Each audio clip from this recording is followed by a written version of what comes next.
حضرت عزیر علیہ السلام خدا کے نبی، جب بیت المقدس تباہ ہو گیا، ظالم بادشاہ نے وہاں کے مکینیوں کو قتل کیا، بیت المقدس کو آگ لگا دی، شہر کو ویران کیا، وہاں کے باشندوں کو قیدی بنا کر لے گئے اور شہر جنگل جیسا ویران نظر آنے لگا۔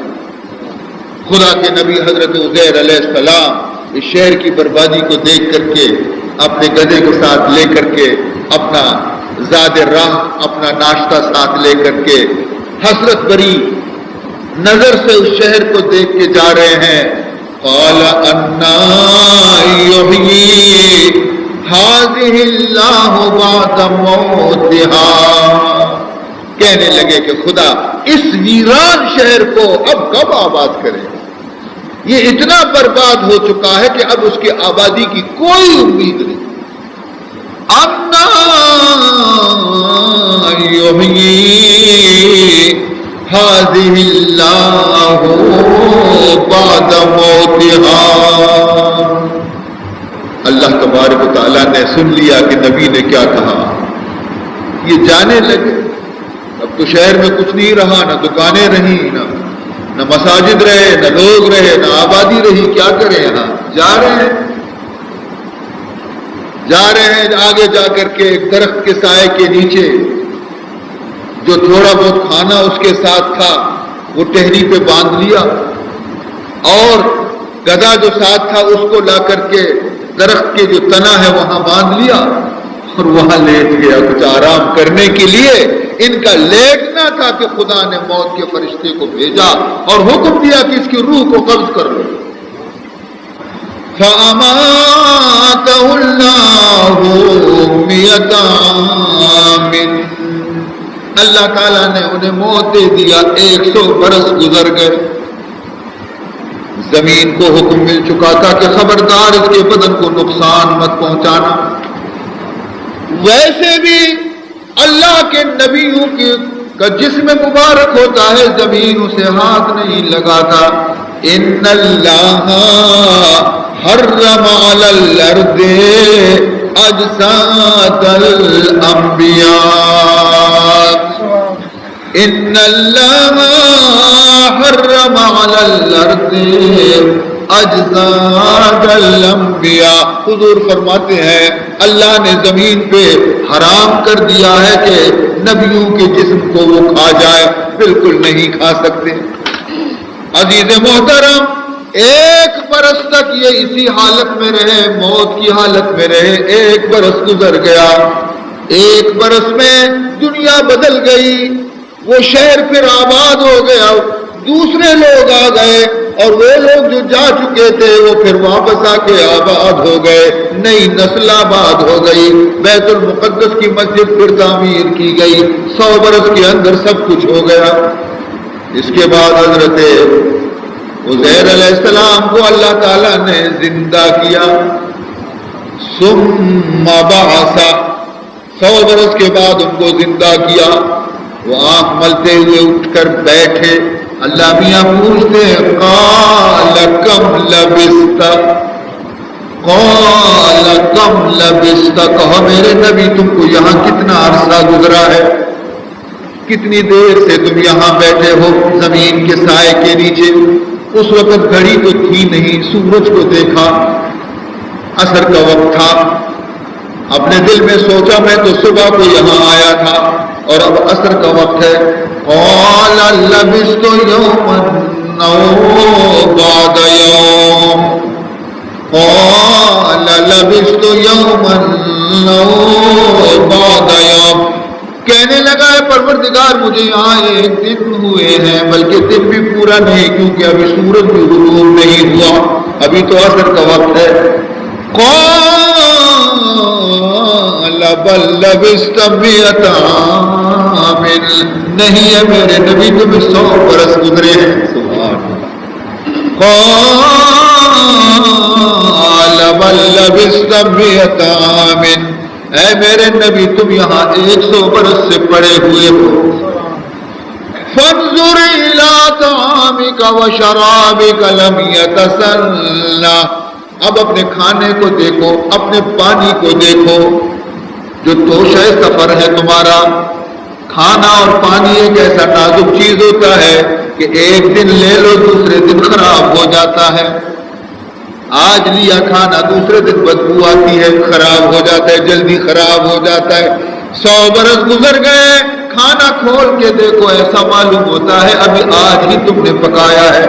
لم یتسنہ، کوئی بدبو نہیں، کوئی برائی نہیں، کوئی بدمزگی نہیں، کوئی ذائقہ خراب نہیں، ویسا ہی گرم ہے تمہارے سامنے، پانی بھی ویسا ہی تازہ ہے، کھا کے دیکھ لو۔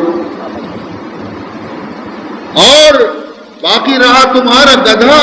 گدھا ایک ایسا جانور ہے جو کچھ دن زیادہ زندہ رہ سکتا ہے۔ کھانا تو صبح کا شام کو خراب ہو سکتا ہے، مگر گدھا کچھ دن زندہ رہ سکتا ہے۔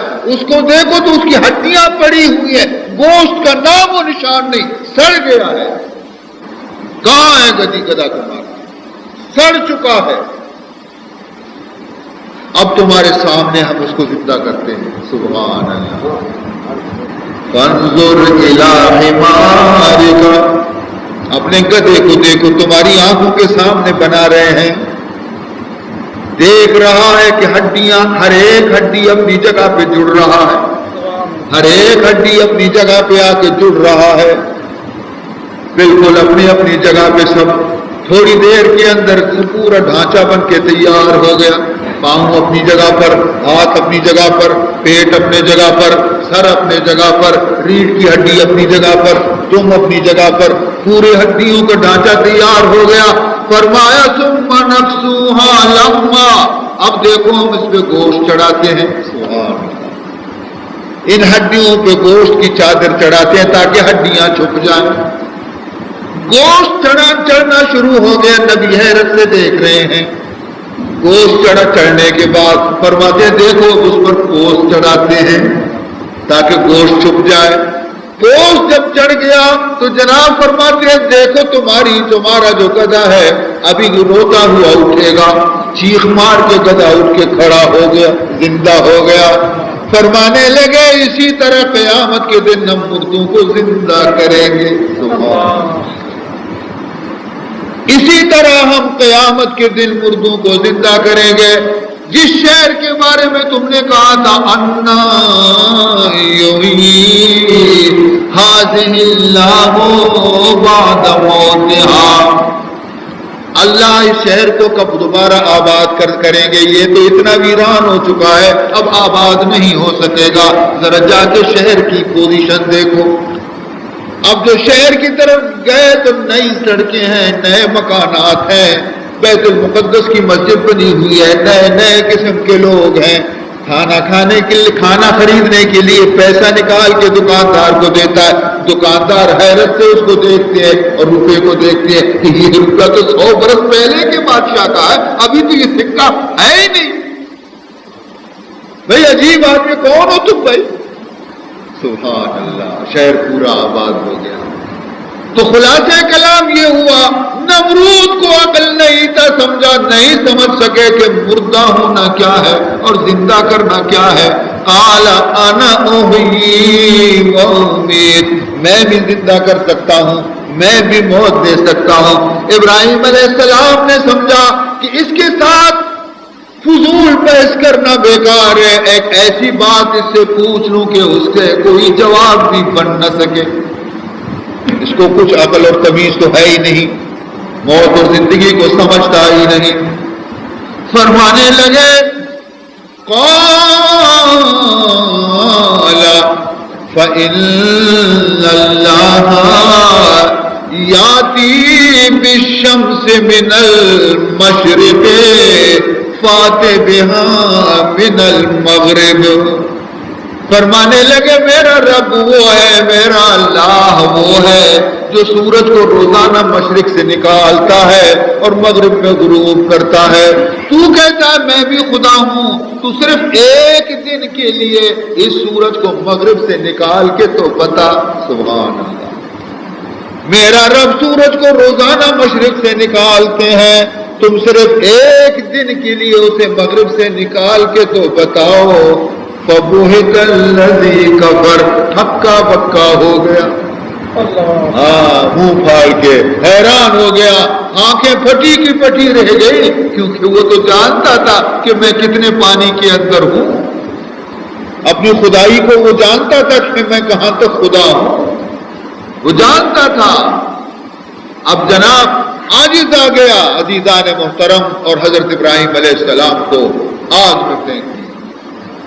جب ابراہیم علیہ السلام نے دیکھا کہ بادشاہ نے بھی مخالفت کی، لوگ بھی مخالف ہیں، قبیلے والے بھی مخالف ہیں، کلمہ توحید سننے کے لیے کوئی تیار نہیں، ابا سے کہتا ہوں وہ بھی ناراض، گھر کے تمام افراد ناراض، کہنے لگے قالا انی ذاہبون الی ربی،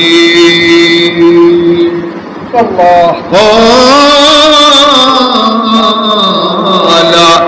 انی ذاہبون الی ربی، ابا جان اب میں اپنے رب کی طرف جا رہا ہوں، میں اس شہر کو چھوڑوں گا، تمہیں چھوڑوں گا، رشتہ داروں کو چھوڑوں گا، اللہ کی طرف جاؤں گا تاکہ کم از کم وہاں جانے کے بعد میں اپنے رب کی عبادت کر سکوں۔ اور باقی رہی یہ بات کہ آپ نے میری بات نہیں مانی، سأستغفر لک ربی، جب تک زندہ ہوں تیرے لیے خدا سے دعائے مغفرت مانگتا رہوں گا، تمہارے لیے دعا مانگتا رہوں گا کہ خدا تمہیں عذاب نہ دے، تو نے میری بات نہیں مانی، ابا ہو اس لیے دعا کرتا رہوں گا۔ عزیزان محترم، اس وقت تک دعا مانگتے رہے جب تک خدا نے منع نہیں کیا۔ جب اللہ نے فرمایا کہ کسی کافر کے لیے دعائے مغفرت نہ مانگو، ابراہیم علیہ السلام نے دعا بند کر دیا۔